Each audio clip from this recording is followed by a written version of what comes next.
This is the Garmin Index S2 Smart Scale. My authentic first impression is that it looks premium and modern. The glass top is polished, the corners are smooth, and the color display pops more than most bathroom scales I've seen. It's the kind of device that immediately feels like it belongs with a clean, minimalist setup. Then reality hits. It's black glass, and it shows dust and footprints easily. I had to remind myself that pretty glass in a bathroom is a trade-off. Key features that stand out are simple on paper. It measures weight, weight trend, body fat percentage, BMI, skeletal muscle mass, bone mass, and body water percent. It syncs over Wi-Fi straight to the Garmin Connect app, which is the main reason anyone would pick this over a basic scale. The display shows helpful bits like a 30-day weight graph, day-to-day change, and even the local weather. You can create up to 16 user profiles, and the scale is pretty good at knowing who's who by weight range and initials. It runs on 4 AAA batteries, and the stated battery life is up to 9 months. The platform is generous at 12.6 by 12.2 inches and just 1.1 inches tall, rated up to 400 pounds.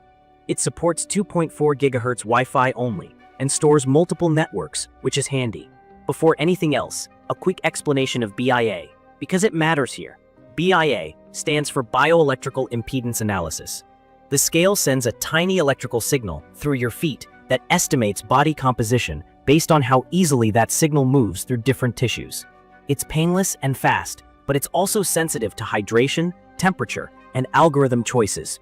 That means these numbers are estimates, not lab-grade measurements, and that's true for most consumer scales using BIA.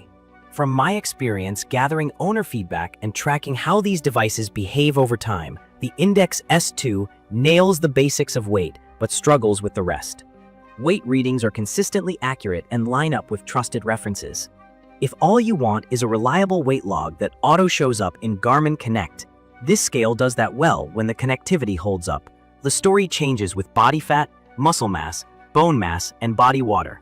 In my opinion, the composition numbers feel scattershot day to day. I've seen swings far larger than any realistic change a body could make overnight. That kind of volatility makes it hard to trust the trend, not just the single reading. Some folks flip on athlete mode, which uses a different algorithm for leaner users, but that doesn't consistently solve the erratic behavior. The result is you get a polished screen full of data you want to believe. Yet the data doesn't behave like your body actually does. There is an interesting workaround I've seen repeated by experienced users. If you get a DEXA scan, a clinical test that accurately measures body fat, and then manually enter that body fat number into your Garmin Connect profile, the Index S2's trends can start lining up better over time. It isn't documented by Garmin as a calibration routine, but the reports are consistent. Once the scale has a truthful baseline, the week-to-week changes make more sense. It's not a magic fix, and it requires access to a DEXA facility. But it does hint that the hardware is capable, and the algorithm is the weak link out of the box. Let's talk setup and syncing, because that's the make-or-break experience.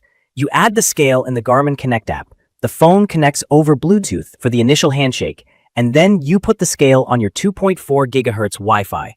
When it all works, you get a green checkmark, and your weigh-ins quietly land in Garmin Connect without you doing anything else. When it doesn't, the pain shows up fast.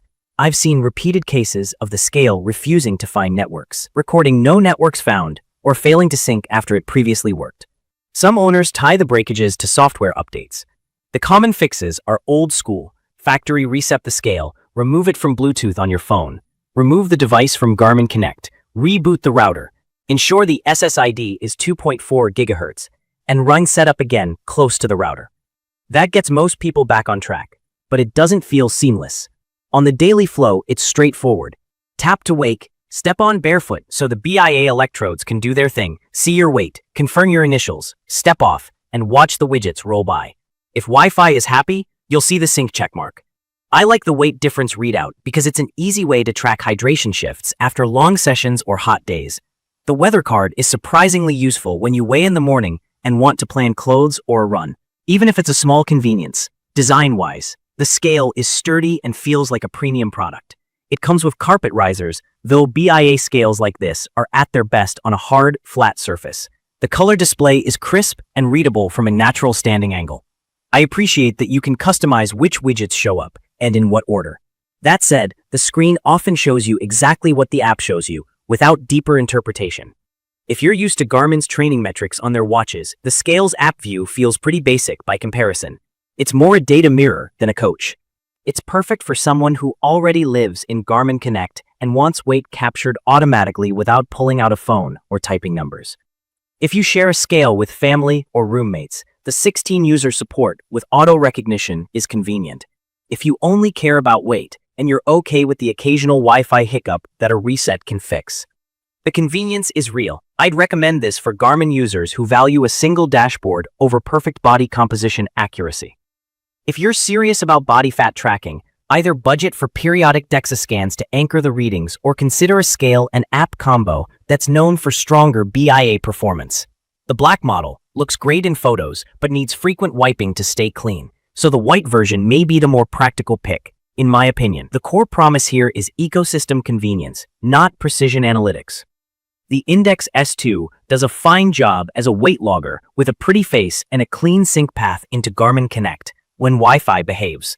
The advanced metrics are best treated as rough estimates at best, distractions at worst, unless you give the scale a solid baseline to work from.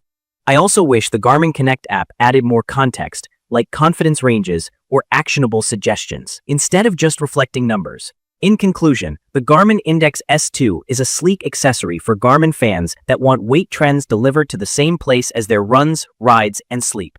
It's not a lab instrument, and the BIA outputs can mislead if you take them at face value day to day.